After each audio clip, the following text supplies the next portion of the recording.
एक छोटा सा गांव था। वहां के सभी लोग खेती किया करते थे। सबका जीवन खेती पर ही निर्भर करता था। उस गांव में चतुरलाल नाम का जमींदार रहता था, जिसके पास बहुत सारी जमीन थी। वो अपने गांव में सबसे अमीर व्यक्ति था। उसके पास एक बड़ा सा घर और बहुत सारे नौकर चाकर थे। धन दौलत की उसे कोई कमी नहीं थी, लेकिन उसे इस बात का बड़ा ही घमंड था। और चतुरलाल बहुत बड़ा कंजूस भी था। एक दिन उसके घर एक भिक्षुक भिक्षा मांगने आता है।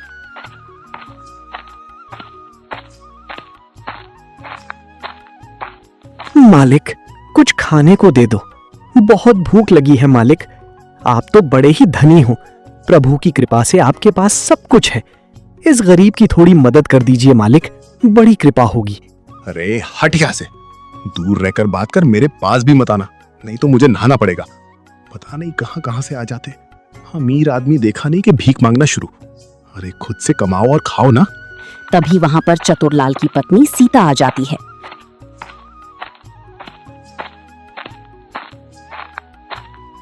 आप यहीं रुकिए बाबा, मैं अभी आई। तभी चतुरलाल सीता के पीछे जाता है।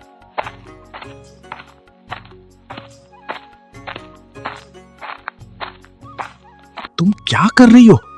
कुछ नहीं, द्वार पर भिक्षुक आया है, उसे खाना दे रही हूँ। भूखा है बेचारा। कोई जरूरत नहीं है, तुम चुपचाप अपने कमरे में जाओ। ये सब धन दौलत मेरी है। मैंने ये ऐसे भूखे नंगों को बांटने के लिए नहीं कमाया। ये आप क्या कह रहे हैं? उसने पैसे तो नहीं मांगे, खाना ही तो मांग रहा है।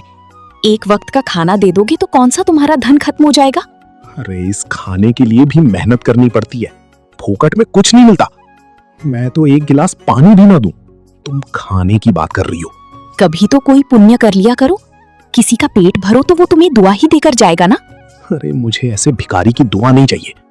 तुमसे जितना कहा गया उतना करो, अंदर जाओ। अरे लेकिन वो बाबा मेरी राह देख रहे होंगे। उसे मैं संभाल लूंगा, तुम अंदर जाओ। सीता अपने कमरे में चली जाती है।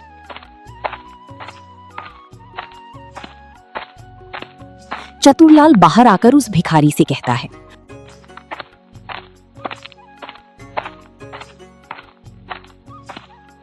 तुम अब तक यहीं खड़े हो, गए नहीं? मालिक, मालकिन खाना लेने गई है ना। अभी खाना नहीं बनाए, तुम दोपहर में आ जाना। अभी जाओ यहाँ से। वो भिखारी वहां से चला जाता है।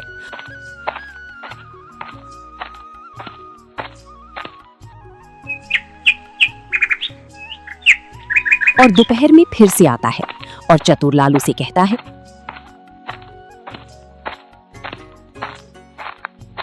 क्या है भाई, तुम फिर से आ गए? मालिक, आपने तो बोला था दोपहर में आ जाना। अभी खाना दे दो मालिक, घर में पत्नी बीमार है, उसे खाने की बहुत जरूरत है मालिक। थोड़ा सा ही दे दो, मैं भूखा रह लूंगा, लेकिन मेरी पत्नी के लिए दे दो। थोड़ा जल्दी आना चाहिए था फिर तो। अभी खाना खत्म हो चुका है, रात में आना। अभी जाओ यहाँ से।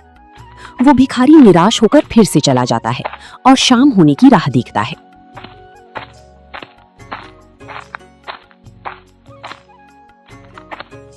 कब शाम होगी और कब खाना मिलेगा?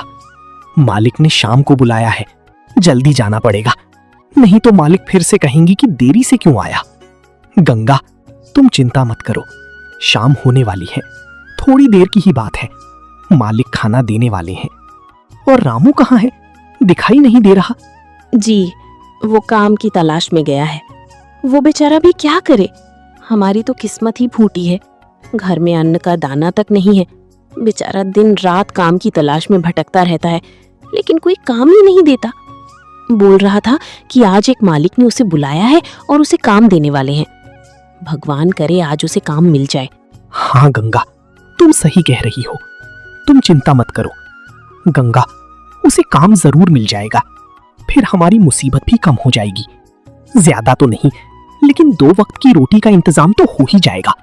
फिर मुझे किसी से भीख मांगने की जरूरत नहीं पड़ेगी। शाम होने के बाद फिर भिक्षुक चतुरलाल के यहाँ पहुंच जाता है।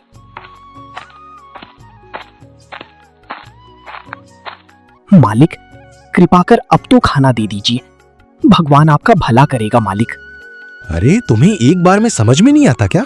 बार बार आ जाते हो। तुम्हें समझ में नहीं आ रही कि मुझे तुम्हें कोई खाना नहीं देना? बेशर्म कहीं का। अब निकल यहाँ से और दोबारा यहाँ दिखना भी मत। वो बाबा बहुत ही निराश हो जाता है। उसे बहुत बुरा लगता है।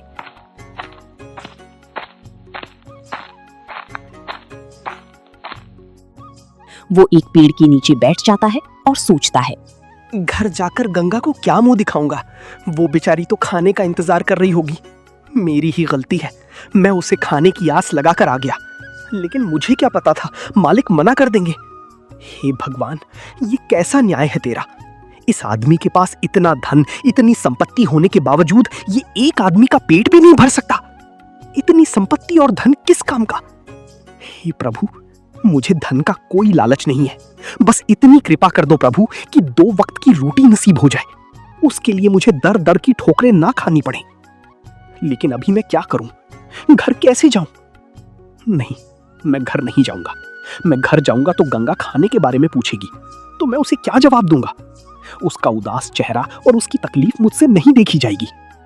मैं एक काम करता हूं, आज रात यहीं रुक जाता हूं। वैसे भी रामू घर आ गया होगा। ऐसा सोचकर वो बाबा चतुरलाल के बगीचे में रुक जाता है और वहीं लेट जाता।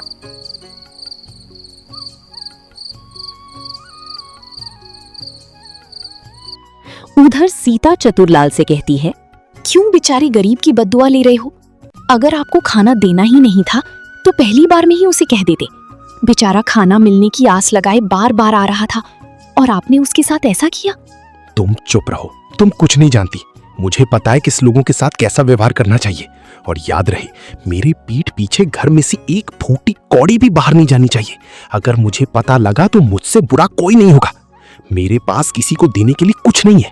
अगर तुमने किसी को कुछ दिया तो मुझसे बुरा कोई नहीं होगा।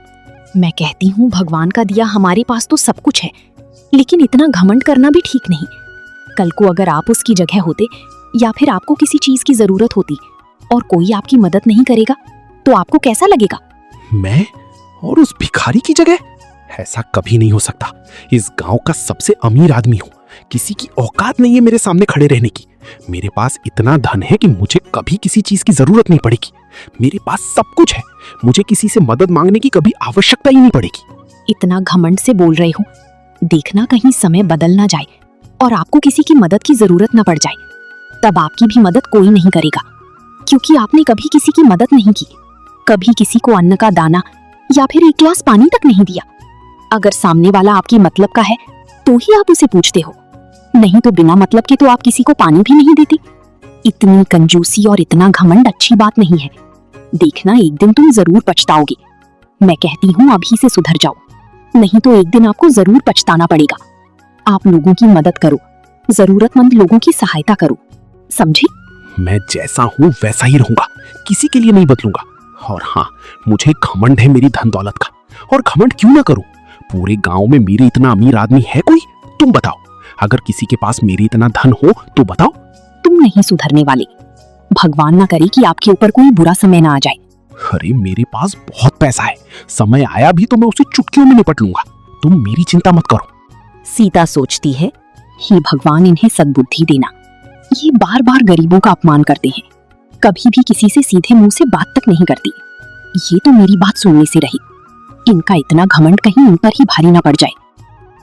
रात में चतुरलाल बाहर टहलने निकलता है तो उसे अपने बगीचे में वो बाबा दिखाई देते हैं जो बगीचे में सो रहे होते हैं। ये भिखारी अब तक यहीं है, गया नहीं। इसकी इतनी हिम्मत कि मेरे बगीचे में सो रहा है। अभी इसको बताता हूँ। चतुरलाल गुस्से से उसके पास जाकर बोलता है, अबे ओ भिखारी, उठ यहाँ से। इतनी रात को तू यहाँ क्या कर रहा है? तेरे जैसा बेशरम आदमी मैंने आज तक नहीं देखा। मैंने तुझे जाने के लिए कहा था ना। मालिक, मैं तो बस सो रहा था। सुबह होते ही यहाँ से चला जाऊंगा। बस एक रात की बात है मालिक। आज रात इस बगीचे में रुकने की अनुमति दे दीजिए। बिल्कुल नहीं। अगर तुझे मैंने मेरे बगीचे में रुकने दिया तो मुझे और 4 लोगों को तेरी निगरानी में रखना पड़ेगा। मालिक, मैं कुछ समझा नहीं। मुझे निगरानी की क्या जरूरत? अरे ऐसी कैसी जरूरत नहीं है, बिल्कुल निगरानी की जरूरत है। क्या पता तुम मेरे बगीचे में से कुछ चुरा के ले जाओगे। कहीं तुम चोर निकले तो मुझे क्या पता।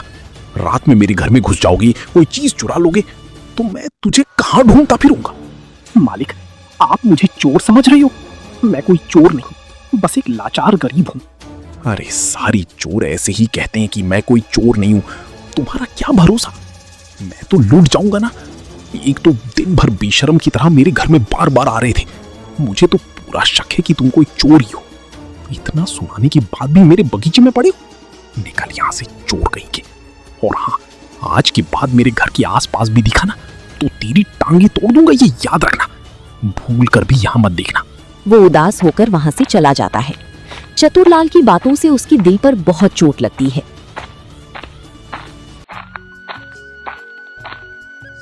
वो एक जगह बैठता है और सोचता है, हे भगवान, आज लोग मुझे चोर समझ रहे हैं। चोरी करना मेरी नजर में पाप है। मैंने आज तक कभी चोरी के बारे में सोचा भी नहीं। चाहे मुझ पर कितना भी बुरा समय आ जाए, मैंने आज तक मेहनत करके खाया है। अगर ना मिला तो मजबूरी में मांग कर खाया है, लेकिन कभी किसी घर में चोरी नहीं की। फिर भी लोग मेरे बारे में ऐसा सोचते हैं। फिर अगले दिन सुबह के वक्त बाबा अपने घर पहुंचता है तो गंगा उसे कहती है,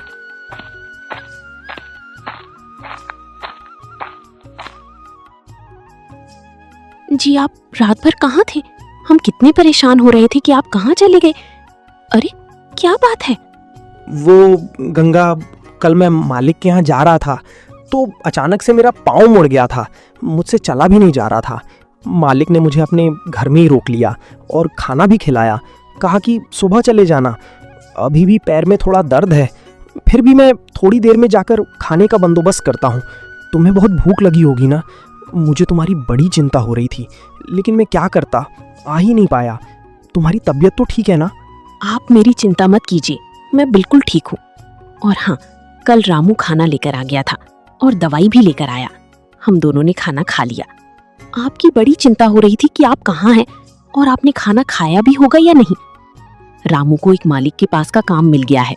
बहुत अच्छे मालिक हैं और कल ही उन्होंने रामू को थोड़े पैसे भी दे दिए हैं। उससे राजू राशन का सामान लेकर आया। अब आपको कहीं जाकर भीख मांगने की जरूरत नहीं। अब हम सुकून से घर पर बैठकर खाना खा सकते हैं। बस रामू का इस तरह काम चलता रहे तो हमें कभी खाने की कमी नहीं होगी और ना ही कहीं जाने की। ये तो बड़ी अच्छी बात है गंगा। आज मैं बहुत खुश हूँ। भले देर से ही सही, लेकिन भगवान हमारे तरफ देख रहा है। क्या करूँ, गंगा को कल रात वाली बात बता दूँ? नहीं नहीं, गंगा अभी खुश है। मैं कल रात वाली बात बाद में बताऊंगा, नहीं तो उसे बहुत बुरा लगेगा। राजू कहीं दिखाई नहीं दे रहा, कहाँ चला गया? अरे वो काम पर गया है। मैंने आपको बताया था ना कि उसे सेठ जी के यहाँ काम मिल गया है। वो वहीं पर गया है। चलो, मैं आपके लिए खाना लगा देती हूँ। कुछ दिन ऐसे ही बीत जाते हैं। एक दिन चतुरलाल घोड़े पर सवार होकर अपने आदमी के साथ सैर पर निकलता है। वो जंगल के रास्ते से जा रहे होते हैं। चतुरलाल का घोड़ा आगे आगे चल रहा होता है और उसके लोग पीछे चल रहे होते हैं। चतुरलाल का घोड़ा उन लोगों से आगे निकल जाता है और एक घने जंगल में पहुंच जाता है। उसके साथ आए हुए लोग पीछे रह जाते हैं और फिर वो लोग सोचते हैं,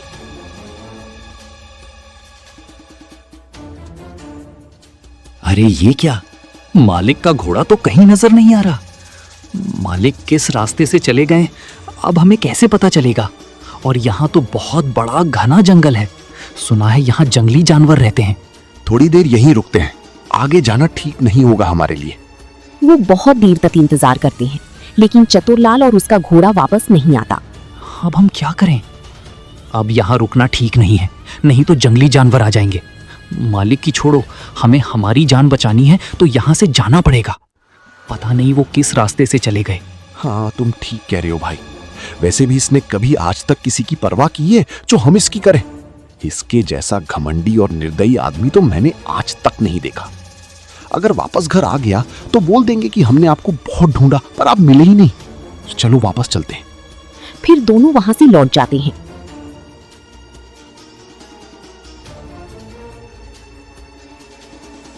घर जाने के बाद सीता पूछती है, अरे तुम्हारे मालिक कहाँ हैं? तुम दोनों तो उनके साथ ही गए थे ना, क्या हुआ? वो अभी तक लौटे नहीं? मालकिन, उनका घोड़ा बहुत तेज था। वो तो हमसे बहुत आगे निकल चुके थे। अभी तक तो उन्हें आ जाना चाहिए था। अब तो हमें भी उनकी चिंता हो रही है। सीता भी बहुत चिंता में पड़ जाती है। इधर चतुरलाल एक जंगल में खो जाता है।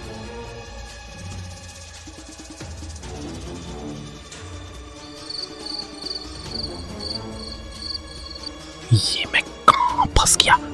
यहाँ तो दूर दूर तक कोई रास्ता दिखाई नहीं दे रहा। वापस कैसे जाऊं? क्या मुसीबत है। जैसे ही चतुरलाल रास्ता खोजने निकलता है और वापस आकर देखता है तो उसका घोड़ा उसकी जगह पर नहीं होता, वो भी खो जाता है। ये क्या?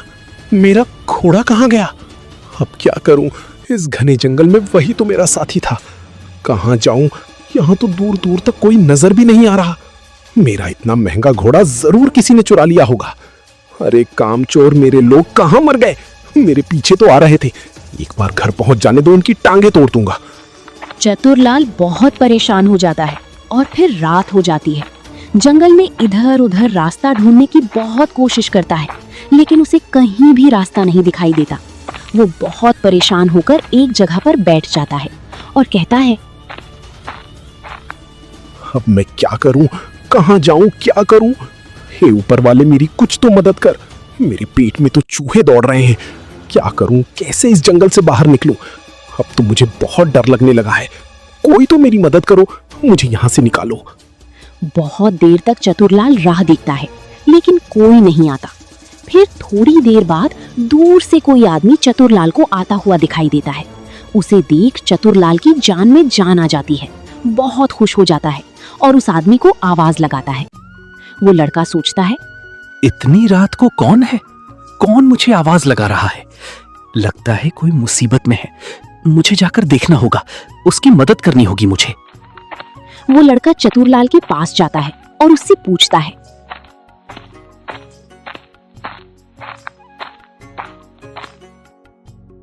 कौन हो भाई, और इतनी रात गई इस घनी जंगल में क्या कर रहे हो? आपको पता है यहाँ रुकना खतरे से खाली नहीं, यहाँ जंगली जानवर रहते हैं।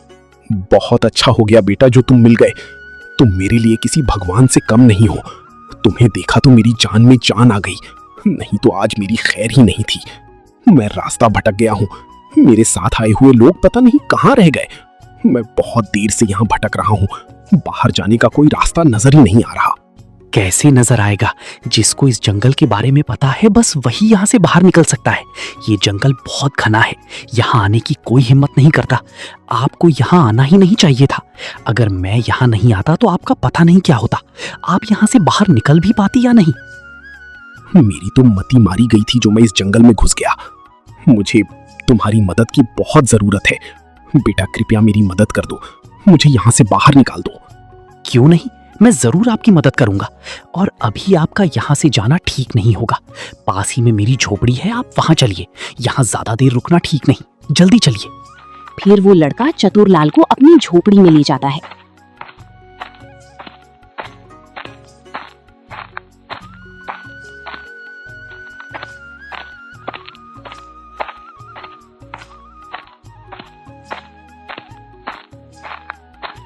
और बड़े ही आदर से उनको बिठाता है। हाँ, आप आराम से बैठिए। आपको बहुत भूख लग रही होगी ना, मैं आपके लिए खाना लेकर आता हूँ। हाँ बेटा, भूख तो बहुत लगी है। अगर तुम्हारे पास कुछ भी हो तो जल्दी से खाने को ला दो।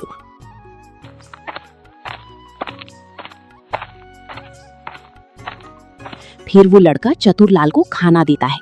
चतुरलाल उसे पूछता है, तुमने खाना खा लिया? नहीं, माँ ने ये खाना मेरे लिए ही बनाया था, लेकिन आप खा लो, आप मेरे मेहमान हो। लेकिन बेटा ये तो तुम्हारे हिस्से का खाना है। मेरे हिस्से का खाना था, लेकिन अब ये आपके हिस्से का हो गया, क्योंकि आप मेरे मेहमान बनकर आए हो। आप मेरी चिंता मत कीजिए, मैं भूखा रह लूंगा। पहले भी कई दिनों तक भूखा रह चुका हूँ। आज आपके लिए एक दिन भूखा रह लूंगा तो कुछ नहीं होगा, मुझे आदत है। आप खाना खा लीजिए। चतुरलाल सोच में पड़ जाता है। इस लड़के के संस्कार कितने अच्छे हैं। कोई इतना अच्छा कैसे हो सकता है? ये लड़का खुद भूखा रहकर अपने हिस्से का खाना मुझे दे रहा है। किस सोच में पड़ गए साहब? खाना खा लीजिए ना। फिर चतुरलाल खाना खाने लगता है। खाना खाने के बाद वो लड़का चतुरलाल के लिए बिस्तर लगा देता है। साहब, आप अब घर में सो जाइए, मैं घर के बाहर जाकर सो जाऊंगा। आप आराम से रहिए। बेटा तुम भी यहीं सो जाओ, बाहर जाकर क्यों सोना? नहीं साहब, आपको तकलीफ होगी। आप मेरे मेहमान हो। अगर पिताजी को पता चला कि आपकी सेवा में कोई कमी हो गई तो वो मुझे बहुत डांटेंगे। तुम्हारे पिताजी कहाँ हैं बेटा? तुम अकेले रहते हो और तुम काम क्या करते हो? साहब, मैं दूसरों के खेत में मजदूरी करने जाता हूँ और मैं अकेला नहीं रहता। मेरे माता पिता भी मेरे साथ ही रहते हैं। वो मेरे एक रिश्तेदार के यहाँ गए हैं, शाम तक आने वाले हैं। तुम्हारा बड़ा एहसान रहा बेटा मुझ पर, नहीं तो आज शायद मैं जिंदा नहीं होता। अरे साहब, कोई बात नहीं, ये तो हमारा फर्ज है। हम इंसान एक दूसरे की मदद नहीं करेंगे तो कौन करेगा? हमें जरूरत के समय एक दूसरे की मदद करनी चाहिए। ये बात सुन चतुरलाल को शर्म आने लगती है। वो सोचता है, आज तक तो मैंने कभी किसी की मदद नहीं की। मेरे पास इतनी धन दौलत होने का क्या फायदा? आज इस गरीब लड़के ने मेरी जान बचाई और अपने हिस्से का खाना भी मुझे खिलाया है। मेरे पास तो खाने की कोई कमी नहीं, फिर भी मैंने कभी किसी को अन्न का दाना भी नहीं दिया, ना एक फूटी कौड़ी। मुझे आज अपने आप पर शर्म आ रही है। आज इस लड़के ने मेरी आंखें खोल दी। इधर सीता बहुत परेशान हो जाती है। बहुत से लोग चतुरलाल की तलाश में लग जाते हैं।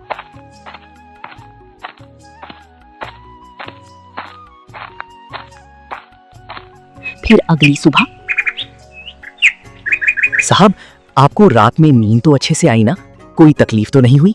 नहीं बेटा, मुझे कोई तकलीफ नहीं हुई। कल दिन भर भटकते भटकते बहुत थक गया था। कब नींद लग गई पता ही नहीं चला। मुझे तो बहुत सुकून की नींद आई। अच्छा ठीक है साहब, मैं आपके लिए चाय लेकर आता हूँ।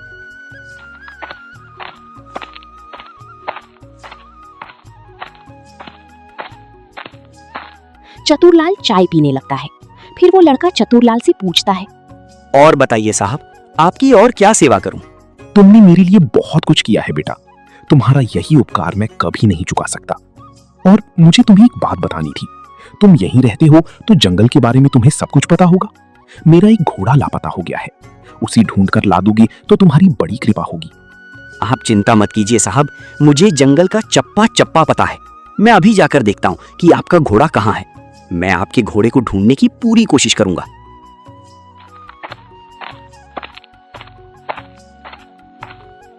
फिर वो लड़का घोड़े की तलाश में निकल पड़ता है। सुबह से दोपहर हो जाती है।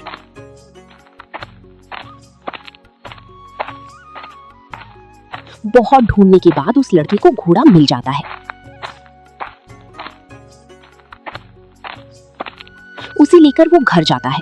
घोड़े को देखते ही चतुरलाल बहुत खुश हो जाता है। अरे वाह, जियो बेटे जियो, आखिर ये घोड़ा तुम्हें मिल ही गया। मुझे तो समझ ही नहीं आ रहा कि मैं किस शब्द में तुम्हारा शुक्रिया करूं। अरे शुक्रिया की कोई बात नहीं साहब, आपकी जरूरतों का ध्यान रखना, आपकी आज्ञा का पालन करना मेरा फर्ज है। आखिर आप मेरे मेहमान जो ठहरे। आप थोड़ी देर रुकिए साहब, मैं घोड़े के लिए कुछ खाने को लाता हूँ। पता नहीं बेचारा कल से भूखा होगा, कुछ खाया भी होगा या नहीं। चतुरलाल सोच में पड़ जाता है। इस जानवर से भी इस लड़के को इतना लगाव कि उसे इसकी इतनी फिक्र हो रही है। आज तक तो मैंने इतनी फिक्र कभी किसी इंसान की भी नहीं की। इसको मेरे घोड़े की भी चिंता हो रही है। ये बात तो मेरे दिमाग में भी नहीं आई कि मेरे घोड़े ने कुछ खाया होगा या नहीं। सच में धन्य है इसके माँ बाप जिसने इसको इतने अच्छे संस्कार दिए। अब तो मैं इसके पिताजी से मिलकर ही जाना चाहूंगा। सुनो बेटे, तुम्हारे माता पिता आ जाने वाले हैं ना? क्या मैं उनके आने तक मैं यहां रुक सकता हूं क्या? तुम्हें कोई तकलीफ तो नहीं होगी? अरे तकलीफ की क्या बात है साहब, आपका जितना मन करे आप उतना रुकिए। फिर थोड़ी ही देर में उस लड़के के माता पिता वहां पर आ जाते हैं।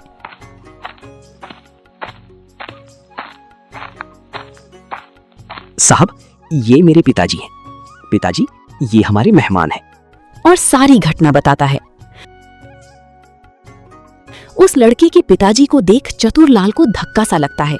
शर्म से उसकी आंखें झुक जाती हैं और सोचता है, ये तो वही भिखारी है जो उस दिन मेरे घर बार बार भीख मांगने आ रहा था और मैंने उसे भगा दिया था। यहां तक कि मैंने उसे अपने बगीचे से भी अपमानित करके भगाया था। अरे साहब, आप? अरे रामू, मैं इनको जानता हूँ, तुम नहीं जानते। बहुत बड़े साहब हैं, बहुत अमीर हैं। तुमने इनका अच्छे से ख्याल तो रखा ना? आप बताइए साहब, आपको कोई तकलीफ तो नहीं हुई? अगर मेरे बेटे से कोई गलती हो गई हो तो क्षमा कर देना। ऐसा कहकर मुझे शर्मिंदा मत करो। और अमीर मैं नहीं, तुम हो। मैं तो बस धन से अमीर हूं, कर्म से तो तुम अमीर हो। आज मैं अपने आप को तुम्हारे सामने बहुत छोटा महसूस कर रहा हूं। मुझे उस दिन के लिए माफ कर दो। मुझे मेरे दौलत का बहुत घमंड था, लेकिन आज मेरा घमंड चकनाचूर हो गया। आज मेरी जान मेरी दौलत ने नहीं, तुम्हारे दिए गए संस्कार ने बचाई है। तुम्हारे बेटे ने मेरी जान बचाई और मेरा बहुत अच्छे से ख्याल भी रखा। मुझसे बहुत बड़ी गलती हो गई, मुझे उस दिन के लिए माफ कर दो। मैं तुम्हारे पैर पड़ता हूँ। अरे साहब, ये क्या कह रहे हो? मुझे आपसे कोई शिकायत नहीं है, आप ऐसा मत कहिए। आप इतने बड़े आदमी होकर मुझसे माफी मत मांगिए, मुझे अच्छा नहीं लग रहा। तुमने तो मुझ पर बहुत बड़ा एहसान किया है। तुम्हारे बेटे ने मेरी जान बचाई है। मैं तुम्हारे लिए कुछ करना चाहता हूं, मना मत करना। मैं तुम्हारे बेटे को अपने यहां नौकरी पर रखना चाहता हूं। मैं उसे इतनी अच्छी तनख्वाह दूंगा कि तुम्हें कभी किसी के सामने हाथ ना फैलाना पड़े। तुम्हें कभी किसी बात की कमी नहीं होगी। और हां, तुम इस झोपड़ी में नहीं रहोगे। मेरे 2-3 मकान ऐसे ही पड़े हैं, उनमें से एक मकान मैं तुम्हें दे दूंगा, तुम उसमें रहना। अरे नहीं साहब, हम ठीक हैं, हमें इसी घर में बहुत अच्छा लगता है। अरे मना मत करना, नहीं तो मुझे बहुत बुरा लगेगा। मुझे लगेगा कि तुमने मुझे अभी तक माफ नहीं किया है। अगर सच में तुमने मुझे माफ कर दिया है तो मेरी बात मान लो और मेरे साथ चलो। फिर वो बाबा उसकी बात मान लेते हैं और बड़ी ही आराम से नए घर में रहने लगते हैं। और राजू भी चतुरलाल के यहाँ काम करने लगता है और चतुरलाल उस दिन से सुधर जाता है। वो लोगों का आदर करने लगता है। फिर एक दिन एक साधु बाबा चतुरलाल के घर आते हैं।